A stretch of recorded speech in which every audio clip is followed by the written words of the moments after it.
Hello minis, welcome and welcome back to my channel.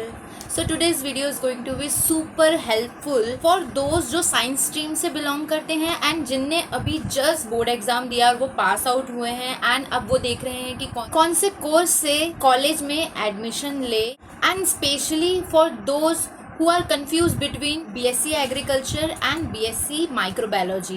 So recently I have received so many questions in my DM कि दीदी हमें BSc Agriculture करना चाहिए कि BSc Microbiology करना चाहिए, बिकॉज ये दोनों सब्जेक्ट्स में लेकर ना बहुत ज़्यादा डाउट्स होते हैं लोगों को, बिकॉज ये दोनों बहुत ज़्यादा स्कोपिंग भी है प्लस अदर देन नीट का ऑप्शन भी है. तो मुझे लगा क्यों ना इसकी एक प्रॉपर वीडियो बनाए, अनलेस मैं डीएम में ही तुम्हें रिप्लाई करती रहूँ. परफेक्ट एक वीडियो बनाया जाए एंड सारे डाउट्स क्लियर किया जाए. So in this video we will talk about academic, future scope, course structure and what to do after BSc. Firstly हम डिस्कस कर लेते हैं कि क्या होता है BSc microbiology and BSc agriculture. तो यार बीएससी तो तुम्हें पता ही है कि एक बैचलर डिग्री है जो हम 12th के बाद लेते हैं, and BSc agriculture and BSc microbiology के लिए सिर्फ वो कोर्स में एडमिशन ले सकते हैं जो बायोलॉजी स्ट्रीम से बिलोंग करते हैं, मतलब जिनका जो 12th में सब्जेक्ट होगा पीसीबी वही इसमें एडमिशन ले सकते हैं, एंड वो भी ले सकते हैं जिनका पीसीएमबी होगा. ये दोनों सब्जेक्ट बहुत ज़्यादा फ्यूचर के पर्सपेक्टिव में बहुत ज़्यादा स्कोपिंग है. So first we will talk about BSc microbiology. या बीएससी माइक्रोबायोलॉजी से तुम्हें पता ही चल रहा होगा कि यहाँ पे हम माइक्रोबायोलॉजी की बात करने वाले हैं. तो माइक्रोज मीन्स जितने भी हमारे माइक्रोब्स होते हैं ना, वायरस, बैक्टीरिया, फंगी एंड जितने भी टाइप्स के माइक्रोब्स प्रेजेंट है इस यूनिवर्स में, इस अर्थ में, हम उसके बारे में डिस्कस करते हैं, उसके बारे में पढ़ते हैं एंड वो कैसे हमारे लिए हेल्पफुल है, हमारे इन्वायरमेंट के लिए. एंड जितने भी एंटीबायोटिक्स बनते हैं वो सारे माइक्रोबायोलॉजिस्ट ही बनाते हैं. देखो हर एक बीमारी के पीछे माइक्रोब्स का हाथ होता ही है. तो अगर तुमने माइक्रोबायोलॉजी पढ़ी होगी तो तुम इस डिजीज़ के रिगार्ड्स बहुत सारे ड्रग्स भी डिस्कवर कर सकते हो और उनमें आगे चल के तुम रिसर्च भी कर सकते हो. पर्टिकुलरली ये सब्जेक्ट बहुत ज़्यादा थ्योरी बेस्ड भी होता है एंड लैब बेस्ड भी होता है. Lab based in the sense कि प्रैक्टिकल बहुत करते हैं हम लोग. So as you guys know कि मैं कर रही हूँ बीएससी ऑनर्स माइक्रोबायोलॉजी, तो मेरा कोर्स सब्जेक्ट माइक्रोबायोलॉजी है. इनमें काफ़ी सारे सब्जेक्ट्स होते हैं, वायरोलॉजी, बैक्टीरियोलॉजी, इम्यूनोलॉजी, जेनेटिक्स, ऐसे ही बहुत और भी सब्जेक्ट्स हैं जो इसमें आते हैं. अब तक तो तुम्हें माइक्रोबायोलॉजी क्लियर हो गया होगा. Now let's discuss about BSc agriculture. तो बीएससी एग्रीकल्चर में मेनली हम पूरा जितना भी हमारा फार्मिंग से रिलेटेड, एनिमल हस्बेंड्री, ये सब पढ़ते हैं, जिसमें पोल्ट्री आती है एंड हमारे कैसे हम क्रॉप को प्रोड्यूस कर सकते हैं एडवांस तरीके में with technology, plant breeding, even soil science भी आता है. एंड जितने भी इन्वायरमेंट में चीज़ें हो रही हैं वो भी हम एग्रीकल्चर में पढ़ते हैं कि how they affect our crops, our plants. अगर तुम्हारा इंटरेस्ट थोड़ा प्लांट्स में है, क्रॉप्स में आता है, अगर तुम्हें फार्मिंग करना पसंद है एंड तुम्हें नए नए क्रॉप्स प्रोडक्ट करना पसंद है, तो तुम बिल्कुल इस सब्जेक्ट को ऑप्ट कर सकते हो. ऐसा नहीं है कि एग्रीकल्चर है तो सिर्फ फार्मिंग से रिलेटेड होगा, ऐसा नहीं है. इसमें एनिमल हस्बेंड्री भी आता है, जैसे कि मैंने तुम्हें बताया, जिसमें डेयरी फार्मिंग, पोल्ट्री, ये सब चीज़ें आती है. एंड ये ऑप्ट करके तुम खुद का अपना एक डेयरी फार्म या फिर पोल्ट्री भी खोल सकते हो. तो ये बहुत ज़्यादा स्कूपिंग होने वाला है आगे चल के. तो तुम्हें एग्रीकल्चर भी समझ आ गया होगा कि क्या होता है ये. मैं ज़्यादा डीप में नहीं जा रही हूँ बिकॉज मुझे पता है कि तुम्हें इन सब के बारे में पता है कि किसमें क्या होता है, बट मैं यहाँ पर चाहती हूँ तुम्हें बताना कि इसका आगे स्कोप क्या है, क्या क्या कोर्स स्ट्रक्चर होता है एंड कैसे हम इसे परस्यू करके आगे साइंटिस्ट या फिर रिसर्चर या फिर एक फार्मिंग इंडस्ट्री एंड लैब्स वगैरह खोल सकते हैं. Now let's discuss about the duration. यार देखो बीएससी माइक्रोबायोलॉजी होता है, उसमें 3 साल लगते हैं अगर तुम प्लेन कर रहे हो. तो अगर ऑनर्स कर रहे हो तो अब सरकार ने ऐसा कर दिया है कि जितने भी लोग ऑनर्स कर रहे हैं माइक्रोबायोलॉजी में तो उनका भी अब 4 ईयर्स हो गया है. अभी हमारे कॉलेज में तो माइक्रोबायोलॉजी ऑनर्स हमारा 3rd ईयर तक ही है, बट अब जो नए बच्चे एडमिशन लिए थे पिछले साल उन लोग का ऐसा हो गया है कि जो ऑनर्स लिए हैं उनका 4 ईयर्स प्रोग्राम है बीएससी माइक्रोबायोलॉजी ऑनर्स, एंड जो बीएससी प्लेन कर रहे हैं उनका सिर्फ 3 ईयर का प्रोग्राम है. तो मेरी यूनिवर्सिटी में ऐसा सीन है. अब तुम्हारी यूनिवर्सिटी में कैसा है, जब तुम वहाँ जाके देखोगे तब तुम्हें पता चल जाएगा कि उस यूनिवर्सिटी में इस प्रोग्राम का कितना ईयर्स ड्यूरेशन है। वैसे तो गवर्नमेंट ने अब 4 ईयर प्रोग्राम कर दिया है माइक्रोबायोलॉजी ऑनर्स को, बट सभी यूनिवर्सिटी में ऐसा नहीं है, तो तुम जब एडमिशन लोगे तो तुम्हें पता चल जाएगा। एंड जो हमारा बीएससी एग्रीकल्चर है, चाहे वो ऑनर्स हो या फिर प्लेन एग्रीकल्चर हो, प्लेन बीएससी एग्रीकल्चर, वो 4 ईयर्स का ही प्रोग्राम है। एंड ये अभी से नहीं, बहुत पहले से ही 4 ईयर्स का प्रोग्राम है। बीएससी एग्रीकल्चर मोर फोकस होता है थ्योरी के साथ साथ field training, rural internship and lots of practicals. तो यार मैंने जैसा भी तुम्हें बताया कि ऑनर्स एंड प्लेन भी कुछ होता है, तो पहले मैं वो क्लियर कर दूं कि ऑनर्स एंड प्लेन क्या होता है। तो यार जो ऑनर्स होता है वो उस सब्जेक्ट में स्पेशलाइजेशन होता है, इसमें थोड़ी एडवांस पढ़ाई होती है एज़ कम्पेयर टू प्लेन में। एंड प्लेन में हम बस नॉर्मल डिग्री ले रहे हैं उस सब्जेक्ट से रिलेटेड, एंड उतनी एडवांस पढ़ाई नहीं होती है बट उतनी नहीं होती जितनी होनी चाहिए। मतलब बेसिक्स तुम्हें बताते हैं सिर्फ, और जो स्पेशलाइज्ड पढ़ाई होनी चाहिए वो प्लेन में नहीं होती, सिर्फ ऑनर्स वालों को ही कराई जाती है। सो अगर मैं सजेस्ट करूँ तो तुम ऑनर्स करो, ना कि प्लेन करो। अगर तुम्हारा क्लियर है कि ये सब्जेक्ट लेना ही लेना है एंड आगे इसी में ही फ्यूचर बनाना है, तो तुम ऑनर्स ऑप्ट करो, ना कि प्लेन। बिकॉज यार इससे ज़्यादा स्कोप मिलेंगे एंड बहुत ज़्यादा अपॉर्चुनिटीज़ मिलती है। मैं भी बहुत ज़्यादा कंफ्यूज थी कि ऑनर्स लूँ या प्लेन में लूँ, बट मैंने अपने सीनियर्स एंड अपने घर पे भी थोड़ा डिस्कस किया कि मुझे इसमें स्पेशलाइजेशन करना चाहिए कि सिर्फ प्लेन करना चाहिए। तो मैंने थोड़ा रिसर्च किया एंड दूसरों का भी सजेशन लिया, बिकॉज दे नो वेल, अब बड़े हैं तो उन्हें ज़्यादा पता होगा। तो सभी ने मुझे सजेस्ट किया कि मुझे ऑनर्स लेना चाहिए, ना कि प्लेन, कि मैंने पहले से ही क्लियर कर लिया था कि मुझे आगे चल के माइक्रोबायोलॉजी में ही करियर अपना सेटअप करना है, इसलिए मैंने ऑनर्स ऑप्ट किया, ना कि प्लेन। एंड अब गवर्नमेंट ने ऐसा कर दिया है कि अगर तुम माइक्रोबायोलॉजी ऑनर्स कर रहे हो तो वो तुम्हारा 4 ईयर प्रोग्राम है सेम एग्रीकल्चर के लिए, तो तुम डायरेक्ट पीएचडी में एडमिशन ले सकते हो, ना कि तुम्हें एमएससी करना पड़ेगा। बट मुझे, क्योंकि मेरा 3 ईयर प्रोग्राम है माइक्रोबायोलॉजी ऑनर्स, तो मुझे आगे एमएससी भी करना पड़ेगा। जब मैं पीएचडी करना चाहूँगी तो मुझे एमएससी करना ही पड़ेगा। एंड बट अगर मेरा 4 ईयर प्रोग्राम होता तो मुझे एमएससी करने की कोई ज़रूरत नहीं थी, मैं डायरेक्ट पीएचडी के लिए एडमिशन ले सकती। तो अगर तुम सोच रहे हो कि यार 4 ईयर्स बहुत ज़्यादा हो रहा है, तो डोंट वरी, तुम्हें एमएससी नहीं करना पड़ेगा, डायरेक्ट तुम बीएससी से पीएचडी में जंप कर सकते हो। सो ये प्लस पॉइंट है ऑनर्स करने का। Now the main question, what after getting these degree, future perspective क्या होगा अगर तुम ये वाली दोनों डिग्री में से कोई एक ऑप्ट करते हो। तो पहले अपन माइक्रोबायोलॉजी कोर्स के बारे में करेंगे, देन अपन एग्रीकल्चर के बारे में करेंगे। Microbiology graduate can go for research lab, pharmaceutical industry, food and beverages industry, hospitals and biotech industry. And ये सब करके हम अपना खुद का लैब भी एक सेटअप कर सकते हैं एंड बायोटेक स्टार्टअप में भी जा सकते हैं। अगर तुम्हें बीएससी के बाद आगे एमएससी करना है तो देयर आर सम एग्जाम्स जिसमें तुम अपीयर होके एमएससी की सीट ले सकते हो टॉप यूनिवर्सिटीज़ में, CSIR NET, GATE exam and IIT JAM. Now what after BSc agriculture. BSc agriculture करने के बाद तुम्हें गवर्नमेंट जॉब तो मिल सकती है, ऐसा नहीं है कि तुम्हें एमएससी भी करना पड़े।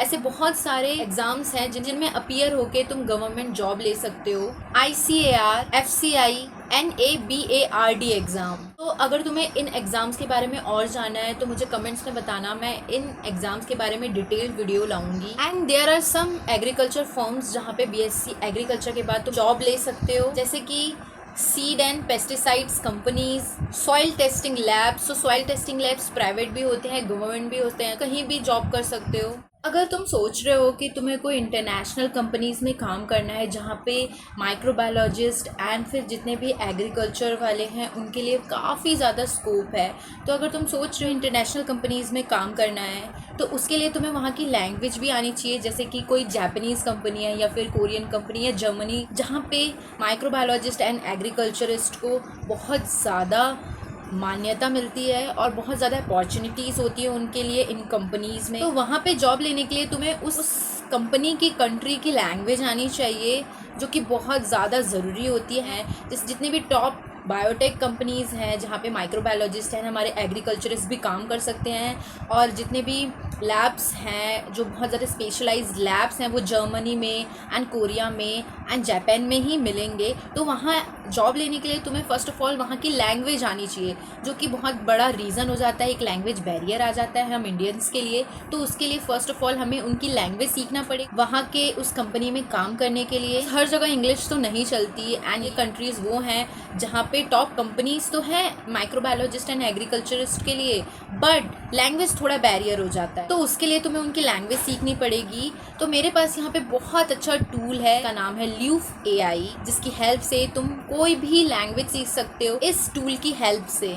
सो अभी से ही उनकी लैंग्वेज सीखना स्टार्ट कर दो। कोई और लैंग्वेज भी आती है अदर देन इंग्लिश, तो तुम्हारा रेज्यूमे भी स्ट्रांग होगा एंड तुम्हारा प्रोफाइल भी बहुत स्ट्रांग हो जाएगा। मैं भी एक लैंग्वेज सीख रही हूँ करंटली। मैं एक BTS फैन हूँ, मैं आर्मी हूँ, तो मैं कोरियन सीख रही हूँ बिकॉज मेरा मन है कोरियन सीखने का। प्लस वहाँ पे बहुत ऐसी टॉप बायोटेक कंपनीज़ है जहाँ पे हमें काफ़ी अपॉर्चुनिटीज़ मिल सकती है और जिनका पैकेज इंडिया के मुकाबले बहुत ज़्यादा होता है। सो ल्यूफ AI लैंग्वेज लर्निंग को बहुत ज़्यादा इजी कर देता है। आप कोई भी website, YouTube, side by side ल्यूफ तुम्हें तुरंत ट्रांसलेट करके उसे तुम्हें दे देगा, जो कि प्रोनाउंसिएशन एंड ग्रामर को करेक्ट करने में भी हेल्प करता है। तुम कोरियन सीख रहे हो, जापानीज सीख रहे हो, जर्मन सीख रहे हो, तो दिस ल्यूफ AI टूल वो आपके ब्राउजर के साथ इंटीग्रेट हो जाता है। तुम्हें कोई भी वेबसाइट के टेक्स्ट को, इमेज को या वीडियो को, इवन PDF को अगर तुम्हें ट्रांसलेट करना है तो वो विद इन सेकेंड तुम्हें ट्रांसलेट करके दे देगा तुम्हारे ओन लैंग्वेज में। तुम इसे अपने क्रोम में इंटीग्रेट कर लो या कोई भी ब्राउज़र तुम यूज़ कर रहे हो उसमें इंटीग्रेट कर लो, एंड इसमें कोई भी वेबसाइट, रेडिट हो, यूट्यूब हो, इवन डिस्कॉर्ड, व्हाट्सएप या थ्रेड्स हो, उन सबको ट्रांसलेट कर सकते हो अपने ओन लैंग्वेज में।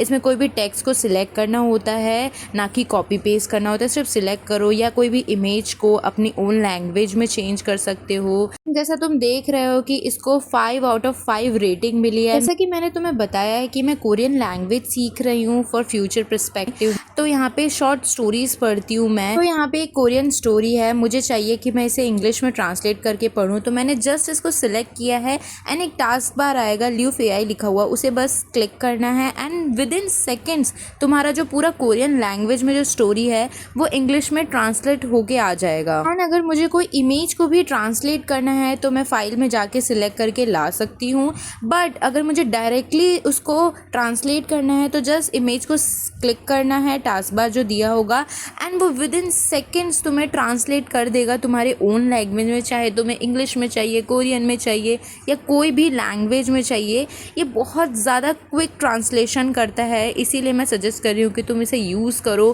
For the learning of new language. सिर्फ 4 स्टेप्स में ये तुम्हें इमेज को अपनी ओन लैंग्वेज में चेंज करके दे देगा। ऐसे ही सेम PDF को भी ट्रांसलेट कर सकते हो। कभी कभार ऐसा होता है कि बहुत सारे रिसर्च पेपर्स होते हैं जो दूसरी लैंग्वेज में होता है, तुम कैसे एक एक करके उसे ट्रांसलेट करोगे कॉपी पेस्ट करके। तो जस्ट तुम PDF अपलोड करो और अपने इंग्लिश में उसे ट्रांसलेट करो या कोई भी लैंग्वेज में ट्रांसलेट करो। तो मैं स्टैंडर्ड मेंबरशिप यूज़ कर रही हूँ, तो तुम्हें भी करना है तो यहाँ पे कुछ प्राइसिंग है, उसको पे करके तुम स्टैंडर्ड मेंबरशिप बाय कर सकते हो। लिंक डिस्क्रिप्शन बॉक्स में है, तो please check out, integrate this wonderful AI tool in your browser. अगर तुम्हारा ड्रीम है फॉरेन कंट्री में काम करना, टॉप इंटरनेशनल कंपनीज में, तो उसके लिए तुम्हें उनकी लैंग्वेज आनी चाहिए, जो कि तुम इस ल्यूफ AI टूल से सीख सकते हो बहुत इजीली। डेफिनेटली तुम्हें हेल्प करने वाला है, मुझे तो कर ही रहा है। तो इसका लिंक डिस्क्रिप्शन बॉक्स में है, तो तुम वहाँ से चेकआउट कर सकते हो एंड इस ल्यूफ AI टूल की हेल्प से लैंग्वेज सीख सकते हो। फर्स्टली मैं एक चीज़ क्लियर करना चाहूँगी, BSc करके ना जॉब नहीं मिलती। लिटरली मैंने देखा है लोगों को एंड जितना रिसर्च किया उस हिसाब से BSc करने के बाद उतनी अपॉर्चुनिटीज़ नहीं मिलती। लेकिन अगर तुम उसी सब्जेक्ट में मास्टर्स कर लोगे तो तुम्हारे पास ज़्यादा अपॉर्चुनिटीज़ आती है। एंड अगर तुम आगे रिसर्च में नहीं जाना चाहते, सिर्फ जॉब करना चाहते हो, एक स्टेबल जॉब हो तुम्हारे पास, या कोई गवर्नमेंट एग्ज़ाम के लिए अपीयर करना चाहते हो इन सब्जेक्ट से रिलेटेड, तो तुम MSc करके अप्लाई कर सकते हो एंड BSc से ज़्यादा अपॉर्चुनिटीज़ मिलेगी। या BSc के बाद भी मिल सकती हैं, बट उनकी जो पेमेंट होगी वो उतनी ज़्यादा नहीं होगी एज़ कम्पेयर टू मास्टर्स करने के बाद। एंड पता है जितने भी हमारे इंटरनेशनल कंपनीज़ हैं, जितने भी इन दोनों सब्जेक्ट से रिलेटेड, वो मास्टर्स वालों को ज़्यादा प्रेफर करती है एज़ कम्पेयर टू बैचलर्स वालों को।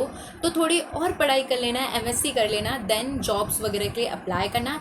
एंड अगर तुम्हारा गोल है साइंटिस्ट बनना, रिसर्च में जाना, तो मेक श्योर तुम एमएससी भी करो, एंड तो उसके लिए तुम्हें पीएचडी तक तो करना ही पड़ेगा। तो ये मेरा सजेशन था, जितना भी मैंने देखा है उस हिसाब से, कि बीएससी के बाद एमएससी कर ही लेना।